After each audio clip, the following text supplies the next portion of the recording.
माँ सरस्वती को नमन है, आप सभी को प्रणाम है। शशि शेखर जी बैठे हुए हैं, अविनाश जी हैं, गुरुवर के.जी. सुरेश जी हैं, और उनके वक्तव्य के बाद बोलना भी थोड़ा संकोच वाला ही मामला होता है। सर, गुरुजनों के बाद शिष्यों को खड़ा करो तो एक मुझे लगता है पहले तो जो कुछ स्टूडेंट्स रह गए हैं सभागार में, कुछ तो चले गए, वो थोड़ा आगे आ जाओ आप।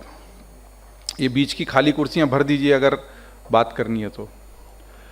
मैंने पहले सर सोचा था कि कुछ बात रखें, क्योंकि न्यूज़ रूम में आर्टिफिशियल इंटेलिजेंस अब ऐसा मुद्दा हो गया है जिस पर दिन रात चर्चा होती है।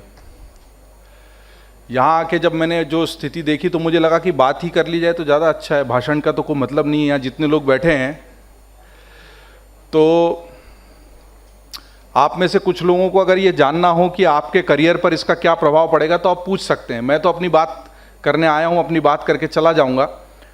मुझे अपने करियर में, अपने रोजगार में और अपने साथियों के लिए और अपने उन्नयन के लिए इसको समझना है, सीखना है और इसका प्रयोग भी करना है।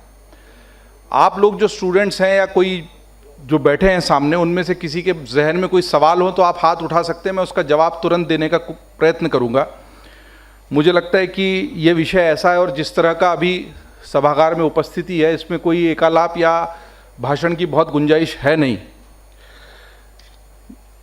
ये एक नई चुनौती है और सबसे पहले तो बत्रा जी ने और उनके साथ,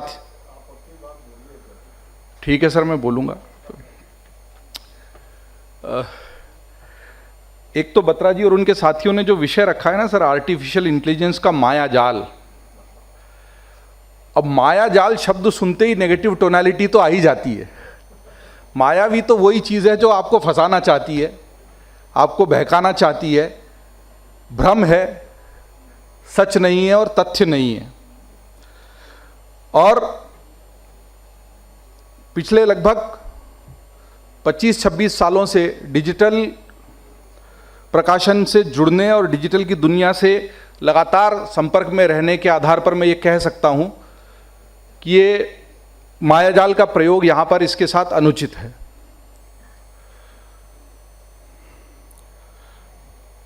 जो भी तकनीक नई आती है वो शुरू में डराती है। हम हवा खड़ा करते हैं, हवा खड़ा करने के बाद बहुत सारी चर्चा करते हैं, चर्चा करने के बाद उसको अपनाते हैं और अपनाने के बाद इस तरीके से प्रयोग में लाते हैं जैसे उससे कभी डरे ही नहीं थे।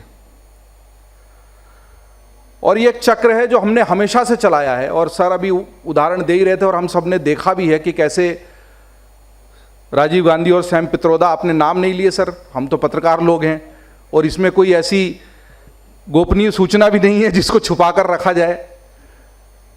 तो हमने देखा कैसे बैंकिंग यूनियंस के और ट्रेड यूनियंस के प्रदर्शन हुए, हड़तालें हुई और कहा गया कि कंप्यूटरों के आने से नौकरी चली जाएगी। हाँ, कभी कोई तकनीक की चुनौती बड़ी होती है और कोई छोटी होती है, और कई बार सबसे पहले तो चुनौती यही होती कि समझ में ही नहीं आता। तो जब तक हम इसको समझें तब तक इसको डराकर अलग तो कर ही दो कि यार ये कंप्यूटर नाम का कुछ हुआ है। तो जब तक हम इसको समझेंगे तब तक कम से कम ये हमारी नौकरी नहीं खा पाएगा। ऐसे एआई के नाम से एक माया जाल वाया जाल जैसा शब्द रच के, हाँ, लेकिन इसके अच्छे परिणामों पर मैं आऊंगा। थ्रेट्स पर पहले बात कर लेता हूं, उल्टा चलता हूं। सबसे ज्यादा चर्चा जो हुई है आर्टिफिशियल इंटेलिजेंस की वो ये चैट जीपीटी के लॉन्च होने के बाद। चैट जीपीटी के बाद ही लोगों ने कृत्रिम मेधा और आर्टिफिशियल इंटेलिजेंस को आम फहम भाषा में समझने और प्रयोग करने की कोशिश की है। और चैट जीपीटी जिस कंपनी ने बनाई है, ओपन एआई, उसके संस्थापक सैम अल्टमैन जब एक पत्रकार को बरसों पहले ये कहते हैं कि it is just like the Manhattan project, तो वो पत्रकार उस वक्त नहीं समझ पाता है कि वाई ही इज कंपेयरिंग। मुझे लगता है मैनहट्टन प्रोजेक्ट, यहां पर सभी विद्वज्जनों की सभा है, समझते होंगे, परमाणु बम का जो प्रोजेक्ट था अमेरिका का, उसको मैनहट्टन प्रोजेक्ट कहा गया था। और सैम अल्टमैन जैसा विद्वान व्यक्ति जो उस प्रोजेक्ट से करीब से जुड़ा हुआ है, वो जब उसको मैनहट्टन प्रोजेक्ट कहता है तो जब वो लॉन्च हो जाता है और उसके 10 करोड़ डाउनलोड बहुत कम समय में, जितने तेजी से किसी ऐप के डाउनलोड नहीं हुए, उतनी तेजी से चैट जीपीटी का प्रयोग अगर 10 करोड़ लोग करने लगते हैं चंद घंटों में, तब समझ में आता है कि इतनी तेजी से। तो अब वो पत्रकार लिखता है कि हाँ, मैं इससे कुछ साल पहले मिला था और तब इसने कहा था कि ये मैनहट्टन प्रोजेक्ट जैसा है। तो वो परमाणु जिसका प्रयोग ऊर्जा के लिए भी हो रहा है, सकारात्मक कार्यों के लिए भी हो रहा है, पर उसी से परमाणु बम भी बना, तब वो हमें बताता है कि उसकी विध्वंसक शक्ति कितनी बड़ी है। और अगर हम इसका प्रयोग करेंगे तो इसके विध्वंस वाला पार्ट जो है, मायाजाल वाला जो पार्ट है, उससे क्यों हमको सावधान, सचेत और बचकर रहना है। उसके आगे एक और उदाहरण है ब्लैक लिमोइन का। मुझे लगता है उसका नाम भी आपने सबने सुना ही होगा। और गूगल का जो लैम्बडा का प्रोजेक्ट है, जो मशीन लर्निंग का मॉडल है पूरा, जो उसका अभी बाद में बार्ड आया, फिर बार्ड नहीं चला तो जेमिनाई नाम रख दिया, लेकिन उस प्रोजेक्ट से जुड़े रहे वो एलएलएम के। और जब उनको अचानक एक दिन लगा कि ये मशीन मुझसे बात करने लगी है, इस मशीन में ऐसी शक्तियां आ गई है कि वो मनुष्य की तरह सोचने लगी है, और ये मुझे डरा रहा है। और उस प्रोजेक्ट से जुड़ा हुआ वो व्यक्ति जब इस तरह की बातें करता है तो गूगल कहता है इसका दिमाग खराब हो गया है, सिरफिरा हो गया है, इसको लंबी छुट्टी पर भेज दो। फिर उसके बाद उसी गूगल से जुड़े हुए 2 बड़े और इंजीनियर ये कहते हुए उस प्रोजेक्ट से इस्तीफा दे देते हैं कि हमको फिलहाल इसके सकारात्मक परिणामों पर गंभीरता से रिसर्च करने में उतना समझ में नहीं आ रहा जितना इसके दुष्प्रभावों को लेकर हमारी चिंताएं बढ़ गई हैं, और वो उस प्रोजेक्ट से सर इस्तीफा दे देते हैं। ये 3 उदाहरण सैम अल्टमैन का, ब्लैक लिमोइन का और गूगल के 2 बड़े इंजीनियरों का, इसलिए कि ये बताता है कि आगे जाकर कितनी विध्वंसक शक्ति ये नई तकनीक प्राप्त कर सकती है, या इसमें संभावनाएं, पोटेंशियल टू डिस्ट्रॉय इसका हाई है। लेकिन साथ ही साथ इसमें मनुष्य के आवश्यक कार्यों को कम समय में करने का, बेहतर तरीके से करने का जो पोटेंशियल है, उसका उपयोग पहले से ही शुरू हो चुका है। जब मैं इसका प्रयोग कर रहा हूं तो ये मुझे नहीं डरा रही, बल्कि मुझे पिछले 1.5-2 दशक से जो न्यूज रूम्स के अंदर निराशा का घटाटोप है, और सर बैठे हुए शशिशेखर जी, सुरेश जी पढ़ा रहे हैं, आप अभी भी उस तरीके से, उस शिद्दत के साथ न्यूज रूम्स को संभाल रहे हैं अविनाश। हम लोगों की जो 1.5 दशक की चिंता रही कि न्यूज रूम्स में टैलेंट पर मीडियोक्रेसी हावी हुई, टैलेंट सर्च ज्यादा बड़ा प्रॉब्लम हो गया बजाय के ऑपरेशंस के। आपको हिंदी लिखना नहीं आती लेकिन आपको हिंदी की पत्रकारिता करनी है, आपको अंग्रेजी लिखना नहीं आती लेकिन आपको अंग्रेजी की पत्रकारिता करनी है। ये पूरा जो फैक्ट चेक का वितंडा खड़ा हो गया, बड़ा अजीब लगता है। जब हम रिपोर्टर के रूप में अपने संपादक के सामने खड़े होते थे, कॉपी फाड़ के फेंक दी जाती थी 4-4, 5-5 बार कि इसमें इसका वर्जन नहीं है, इसमें ये फैक्ट नहीं है, इसमें ये कागज नहीं है, इसमें डेटा नहीं है। और आखिरी में जब हमारे चीफ एडिटर कहते थे कि यार ये रिपोर्ट तभी छपेगी जब इसको कोर्ट में भी चुनौती दे दी जाए, तब तुम जीत जाओ, वो फैक्ट चेक होता था। उसी फैक्ट चेक के स्कूल ऑफ जर्नलिज्म से हम निकलकर जब आते हैं तो हमें गूगल और फेसबुक वाले बताते हैं कि फैक्ट चेक होता क्या भाई साहब, how do you check your content. तो मुझे लगा अच्छा आपसे भी सीख लेते हैं, सीखना तो गुरुजनों ने बताया है कि अच्छी प्रक्रिया है, जन्म भर विद्यार्थी बने रहो। तो विद्यार्थी बनकर हमने सीखा गूगल और फेसबुक का फैक्ट चेक, तो वो समझ में आया ये जो 1.5 दशक की मीडियोक्रेसी है, इसने हम लोगों को जर्नलिज्म के मूल से ही भटका दिया है। पहले जल्दी सबसे तेज करने की जो चिंताएं हैं, उसके चक्कर में हमने अपनी फैक्ट चेक की बेसिक इथोस को भुलाया, नंबर 1। सेकंड, जो फिनोमिनल चेंज आया मीडिया में, जनसंचार सर आप पढ़ाते हैं, मास मीडिया क्या है, 1 to many का जो कम्युनिकेशन है, it was always a challenge. और उसको लेकर there were limited mediums which were authorised to do it और which were capable to do it, both at the same time I will say. या तो radio से आएगा, या अखबार से आएगा, फिर टेलीविजन आ गया तो उससे आएगा। जनसंचार के माध्यम जो थे वो तय थे, उन्हीं के जरिए जनसंचार हो सकता था। लेकिन फिनोमिनल चेंज आए डिजिटल के आने से, इंटरनेट के माध्यम से, सूचनाओं के प्रसार से। और मैं इसको ज्यादा बड़ी क्रांति मानता हूं।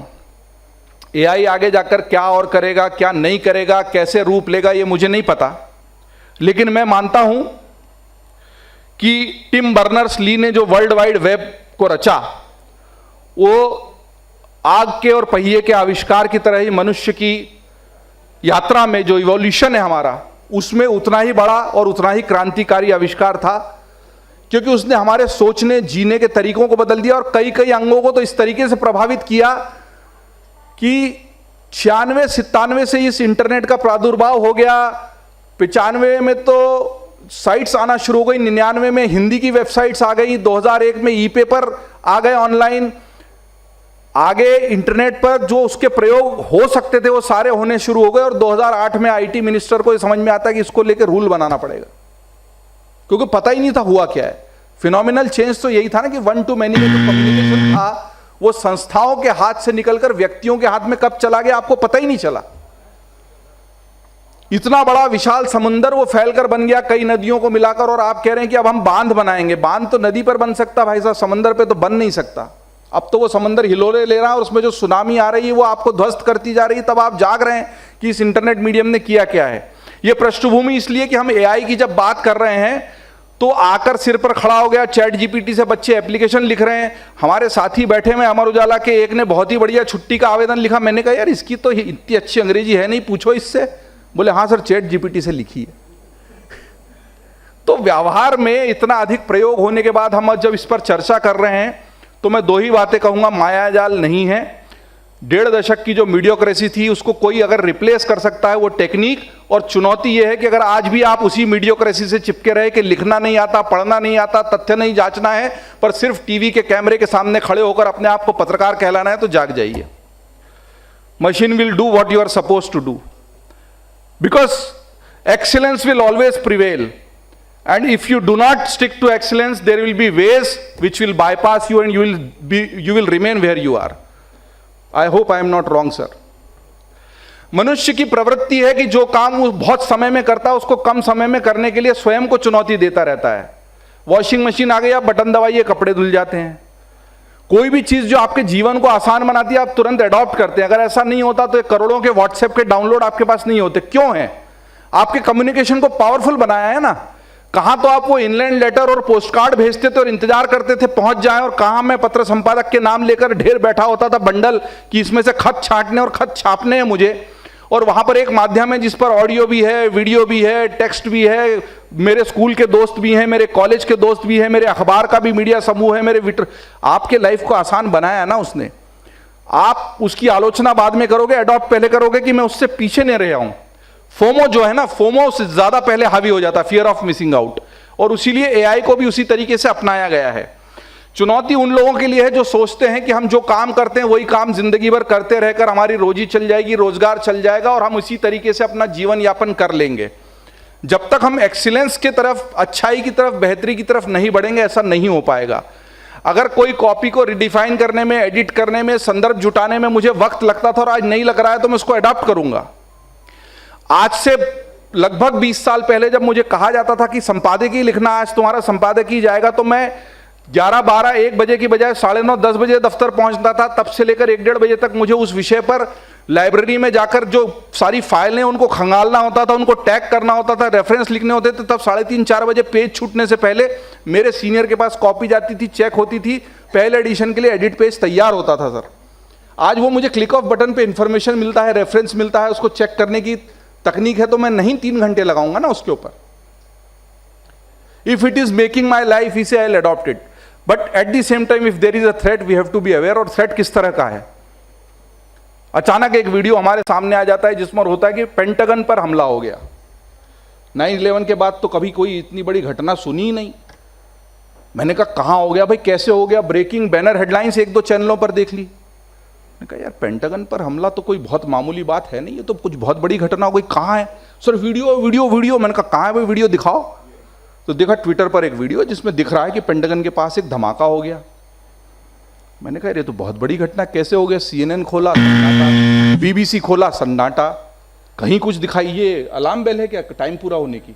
हाँ अच्छा अच्छा, मुझे पता नहीं था, मुझे लगा वायर में करंट आ रहा है।